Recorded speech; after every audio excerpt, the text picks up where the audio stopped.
here, Danita advisor. So, so thank you, Mr. Christian I thought that it'd be a good opportunity to talk about what's been happening in Somaliland. In terms of Somaliland, the Somaliland administration has been doing the New Deal since 2012. And how it has been doing the New Deal from 2012 is because of the investment and confidence that the Danish government and the British government have put in the processes that Somaliland has taken. And the Danish government and the British government have established the Somaliland Development Fund. And my role is there to set it up, to establish the Somaliland Development Fund. I'm just going to wave around a book. This is the National Development Plan that the government of Somaliland prepared through an extensive consultative process between 2011 and 2012.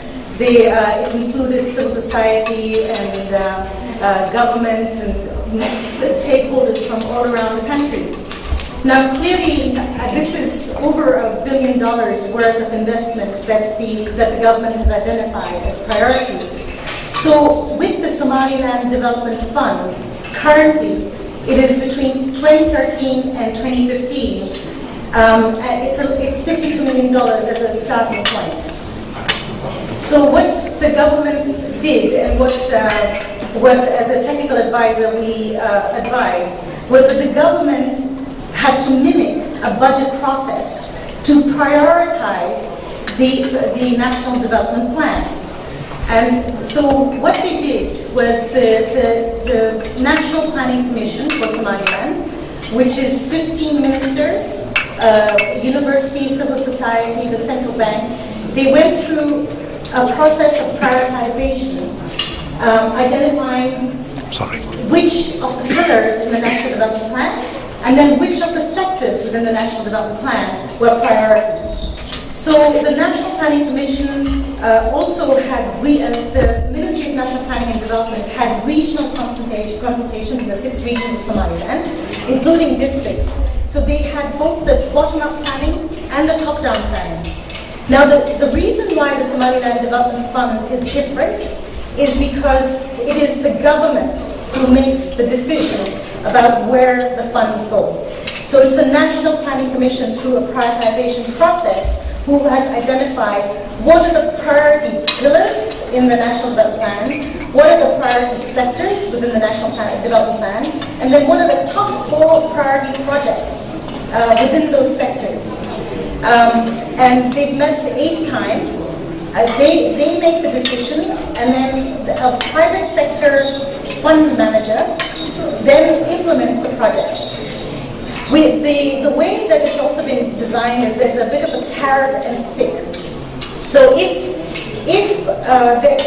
we're just at a stage where the government and the donors, and of course, I think Minister Christian Bisbas will also support this, that we're looking for more donors to join the fund, because it is based on the principles of the New Deal.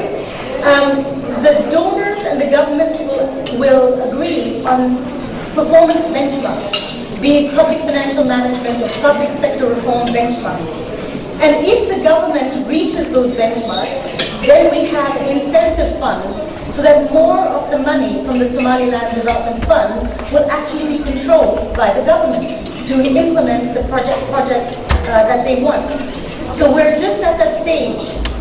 The government has, for the past year, reviewed past efforts in public financial management and have developed their own roadmap without any external assistance to develop their roadmap. And now they are, with the donors, going to sit down and identify what are the benchmarks.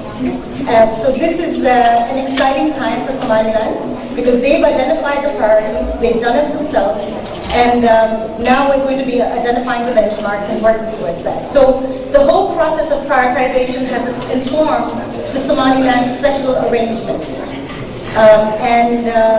I guess that's enough detail for now, but the preferred financing mechanism, I believe, for the Somaliland government is the Somaliland Development Fund. Thank you.